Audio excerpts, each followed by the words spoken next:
History of the Second World War, Episode 68, The Third Republic, Part 8, The French Army. We started this series of episodes with a lengthy discussion on the Maginot Line. The entire thesis of that episode was that it can be dangerous to judge decisions based on their outcomes, or in the case of the Maginot Line, judge a series of fortifications based on whether or not the nations who built those fortifications won the war they were designed to participate in.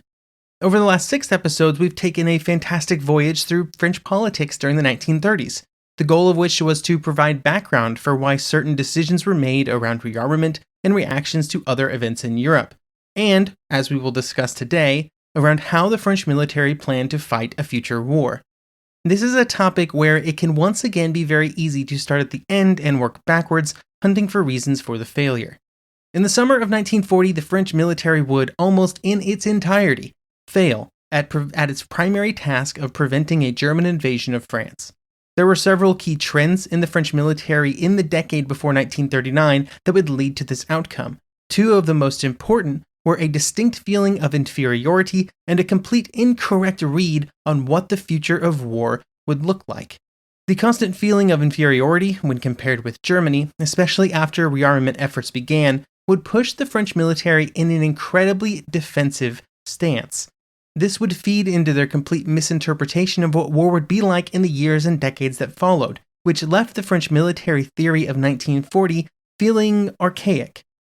The second of these trends is far more interesting and complicated to really dig into because it requires some discussion of why such mistakes were made, and then some estimation about the quality of French preparations for the war they believed they were going to fight, even if it was not the correct type of war.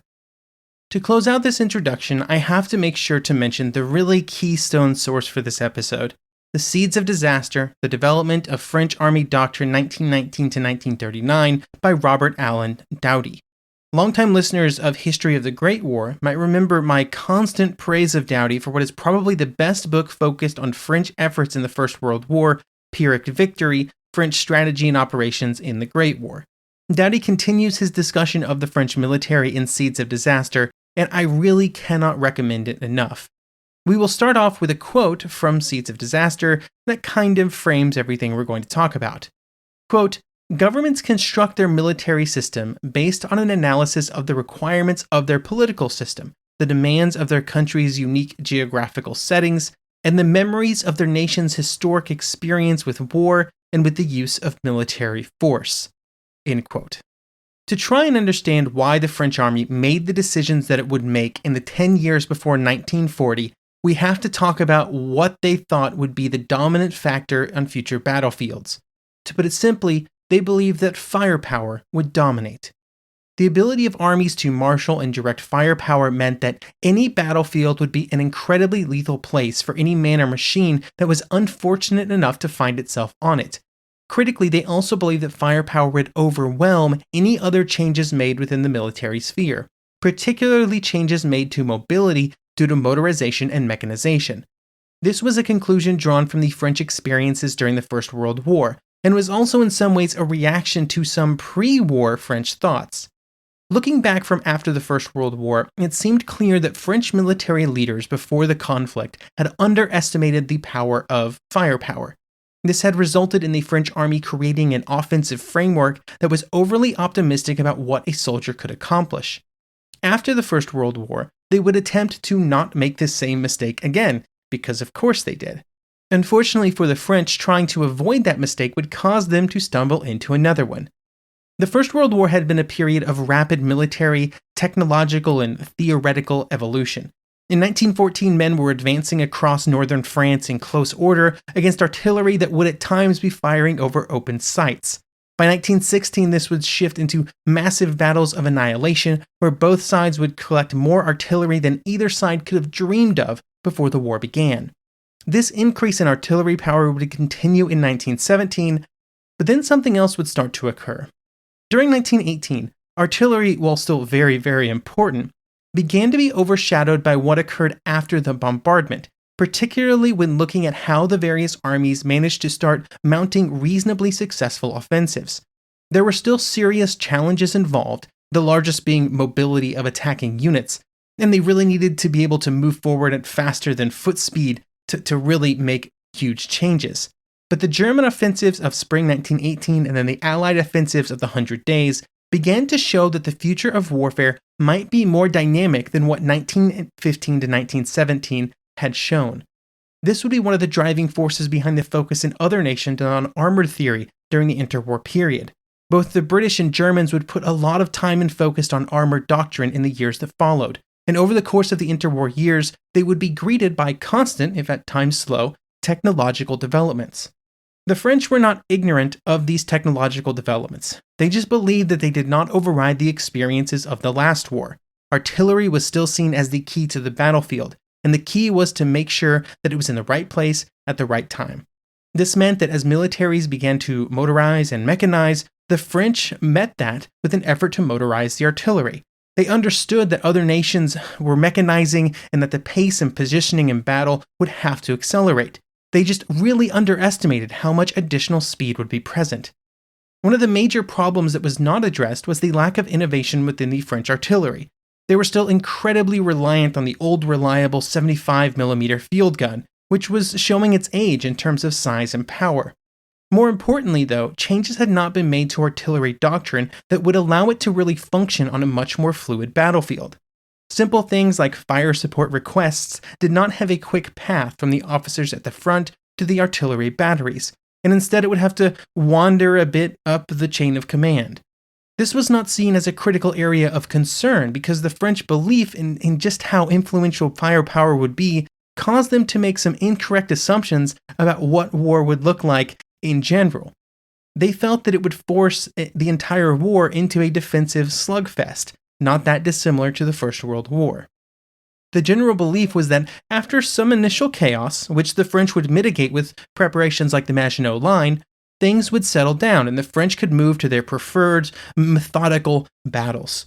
These battles would only be launched once everything was prepared, and they would involve the full use of firepower to slowly push the attack forward in well-prepared steps. Each step would involve strict timetables and perfectly coordinated infantry advances.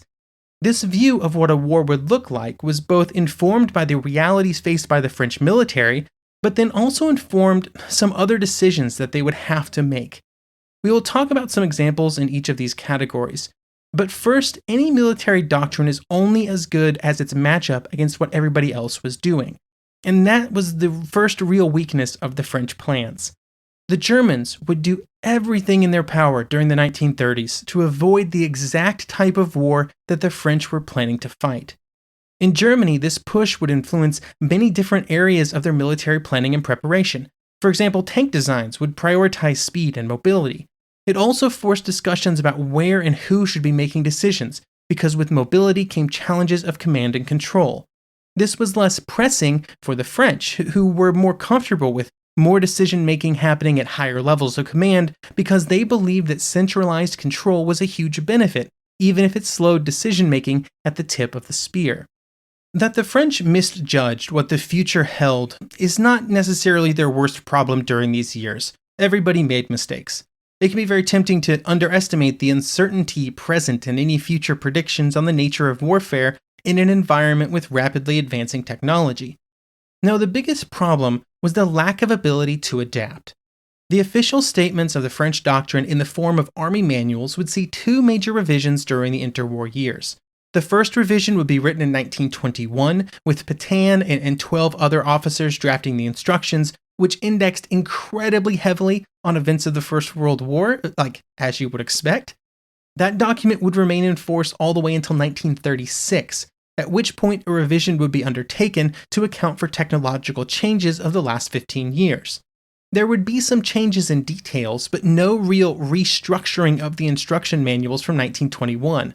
Information was added about mechanized and motorized divisions, but the core remained the same, the focus on firepower and its ability to dominate. The most effective militaries during the interwar years were those that made meaningful changes to how they planned to fight a war in the decade before 1939. The French simply did not do this. Instead of taking the technological changes that had been made after 1918 and crafting doctrine around them, they instead just incorporated those changes into pre-existing assumptions about what a war would look like. Back in episode 61, we discussed some of the challenges that influenced French military preparations during the 1920s, and particularly those that led to a focus on defensive efforts, which culminated in the Maginot fortifications. These same challenges would also influence overall military planning as well. One of the political decisions that had to be considered by Army leadership was the introduction of a 1-year service policy for all men of military age. In the decade after the First World War, all men eligible for military service served 2 years of active service before moving through various levels of reserve. When this was reduced to a single year in 1927, where it would remain until 1935, there were 2 important impacts.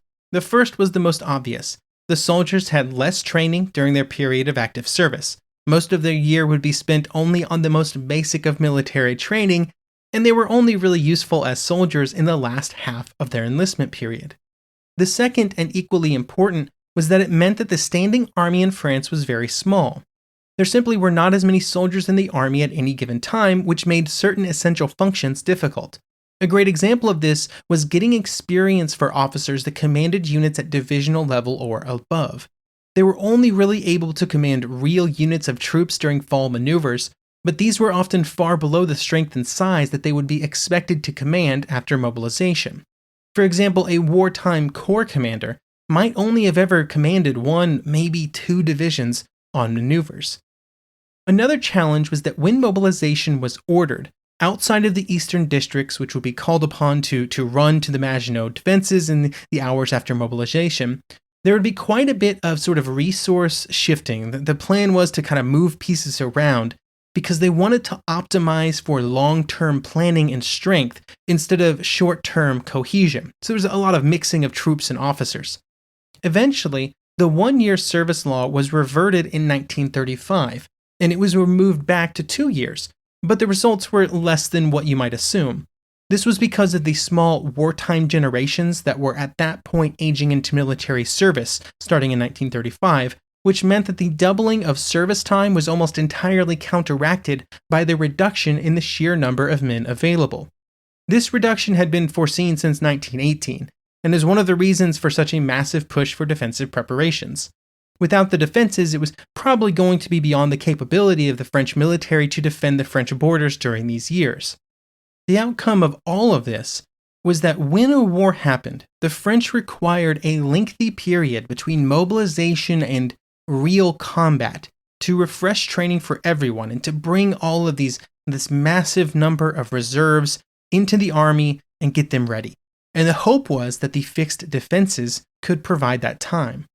The lack of faith in the training of the French military also put limits on what the French army could do on a tactical and strategic level. In such a scenario, a more methodical, well-planned, and very by-the-book kind of offensive operation was seen as the most likely to be successful. It did not depend on experienced officers or experienced units who were capable of making decisions on the run or of interpreting an ever-changing battlefield. They simply had to follow the very specific instructions to move to point A on the map at time Y. This inflexible structure and the belief that it was necessary was also something that was reflected at the very highest levels of the French military leadership. The stability present at the very top of this leadership, and the Minister of War and the Chief of the General Staff, was impressive. From January 3, 1930 until 1940, there would be precisely 2 Chiefs of the General Staff, General Weygand and General Gamelin. On the side of the Minister of War, there would be more men who held the office, but the time after 1932 was dominated by Daladier, who would hold the position for over 5 years. This level of stability in the leadership positions can be a very good thing, but it also caused a level of stability that was perhaps counterproductive. During the 1930s, change was essential as so much was changing, not just in technology and military theory, but also on the European political landscape. There would be attempts to fix some of these problems. For example, General Weygand would create a body to advise in the armament and technological advancements sort of sphere. This would be called the Technical Cabinet. And they would be put in charge of collecting information about what was possible and then designing and testing new weapons. Unfortunately, they were not given the power to drive those designs. and found themselves instead just constrained to putting together designs for equipment that was requested by the French army with some pretty exact specifications, which didn't really give them much of an ability to alter or push things forward. Now, it's generally impossible to discuss military evolution during the interwar years without at least mentioning French thoughts on tanks and mechanized warfare. The French were not without their own specific set of opinions on the role of tanks in combat. First up, to be clear, the French thought that the tank would be a very important weapon after the First World War. They knew that the tank and its future developments would play a role, and the French army had to learn to utilize it as a new tool. They would make some different choices on how this new tool should be utilized, and they would come down on the distributed side of sort of the distributed versus concentrated debate that would be happening. This was a major topic of conversation in many nations during the 1920s and 30s, and the French would, for many years, focus on how the tank could be used in a distributed infantry support role. The focus on methodical battles basically mandated that the tank be used in this way. Independent armor action was not really a part of their overall theory for these methodical battles. Or to quote the 1929 regulations under the heading Instructions on the Employment of Combat Tanks, quote, "Tanks are only supplementary means of action placed temporarily at the disposition of the infantry. They considerably reinforce the action of the infantry, but they do not replace them." End quote. This is a good framing for what the French were searching for in terms of tanks and their usage, which then influenced the design of tanks moving forward. The French generally preferred more heavily armored tanks, which traded mobility for more protection from the growing power of anti-tank guns. The FT-17 tank from the last years of the First World War would continue to be a major part of the French tank arsenal until 1930, but as the 1930s progressed, the French would start to design new tanks that took that basic concept of a tank that had the ability to survive on the battlefield. Not all of their designs were great, but they did have some pretty forward-looking, at least, ideas. For example, in 1932, there was a report that advocated for trying to mount the 75mm artillery gun in a tank turret. This at a time when almost all tanks being produced were armed with at most very small cannons, but mostly just machine guns. This basic premise of a large artillery gun mounted on a tank chassis was basically the foundation of tank destroyers, and the mix of large guns with a lot of armor would be the path that tank design would take in the last half of the 1930s and into the 1940s. But these discussions were happening for very different reasons in 1930s France compared to those same conversations a decade later. The French wanted to mount a large cannon on the tank, not to engage other tanks, but to allow it to better support an infantry attack with point-blank support fire. While the evolution of armor theory in France was not the same as what would occur in Germany or elsewhere, it did change and progress. For example, in 1936, French tanks would be concentrated in larger and larger groups to allow them to be used as a more proactive tool in French attacks. But any movements in that direction would always be made within the framework of how it related to the artillery, which was still seen as the primary tool of the army. This meant that the role and plan for armored units was, at least until 1939, structured around the limitations present in the artillery arm. There would be efforts to motorize artillery units to allow them to keep up and support the tank advance, but the leash kept on tank units was always based on artillery capabilities. Even as larger tank unit concentration was being contemplated, there was still the requirement that any action also be in coordination and support of the infantry. For armored forces, this generally manifested as large numbers of tanks being parceled out to infantry units as support vehicles. This reduced the overall strength of those armored units that were created, so that infantry would have vehicles that would help them make more successful attacks on enemy positions. In fact, the first French armor division would not be created until January 1940. One of the problems was just how expensive building up armored divisions really was. It was only when rearmament in earnest began after 1936 that building up the number of tanks required for large armored units became really possible. And beyond the simple cost of building them, properly using armored units required better trained troops and more specialty personnel, which were further drains on personnel budgets and the limited French active duty man pool. Even after the first armored division was created, they were still seen as just very large infantry support units, and their intended purpose was still wrapped around infantry operations.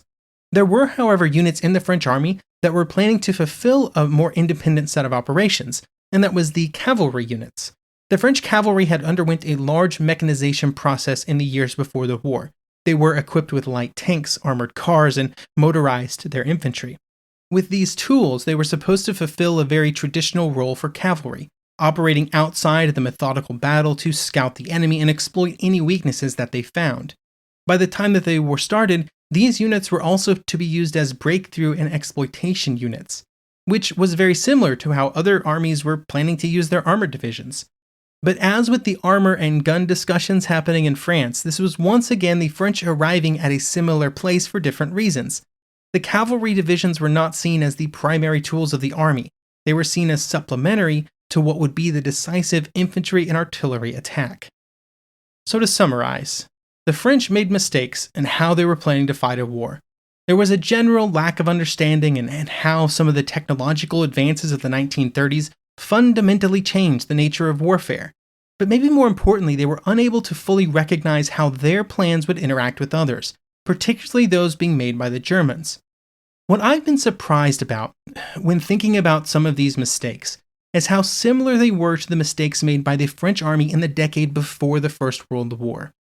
Now, I discussed that evolution in Patreon episode 41 and 42 on History of the Great War, which I released for free, so you can go check out those episodes. But in essence, the French had an incredibly offensive-based plan that had originated in the last decades of the 1800s, and they stuck with that plan even as technological advancements were made. As machine guns, fast-firing artillery, and other advancements were made, instead of causing a reevaluation of the French offensive plans, it was instead just folded in under the justification that it helped the attacker as much as the defender. After the First World War, even though they were attempting to avoid that same mistake again, by the 1930s, they were just making that same mistake in the opposite direction. The focus on defensive preparations and a methodical offensive mindset was totally solidified during the 1920s. During that decade, it probably was the correct mindset and the correct plan. A war that might have occurred during the 1920s probably would have looked totally different than the Second World War. However, during the 1930s, and as advancements occurred that should have fundamentally shifted their mindset, it didn't really. The advancements in armor and aircraft and motorization capabilities of both other armies and the French army itself were not properly accounted for. Instead of a more fundamental reevaluation of previously made conclusions based on the circumstances of the 1920s, the French just folded those advancements into their pre-existing theories. The tank, instead of being looked at as a tool to bring mobility to the battlefield, would just amplify the ability of the infantry to attack prepared positions. Motorization, instead of being used proactively to position infantry units, was instead seen as a way to quickly seal breaches made in the French defenses. The trickiest part is that none of these conclusions were necessarily incorrect. In both of those examples, those advancements did help the French plan. However, by just shoving them into the pre-existing plan, the French underestimated their effect on the overall course of a battle and the war. Even with these problems, though, they may have been successful if other nations had made different choices about how to fight a war. Every army goes to war with different plans, but the key difference between France and Germany in 1940 was not just how they planned to use the various pieces of their army, but also how they planned to force the enemy to fight. The French army, with its defensive and methodical mindset, completely lacked the ability to force that structure of the war that they wanted to fight on the enemy. They could not force the Germans to fight the war in a specific way, and when they were met with something that they did not expect, they were unable to adapt and adjust quickly enough. But to find the roots of that failure and that inability to adapt and adjust, you can't start in the late 1930s. You have to go all the way back to the First World War. Because during the 1920s, just to reiterate, the French were making good decisions. Their fault was not that they never made good decisions, as that they didn't realize when their previously made decisions, which were good, became invalidated by advancements that were being made around them. And that inability to understand when change was needed would be the source of their downfall. Thank you for listening, and I hope you will join me next episode as we begin our series on the Munich Crisis. Maybe the most important event before the war? It certainly would have to be in the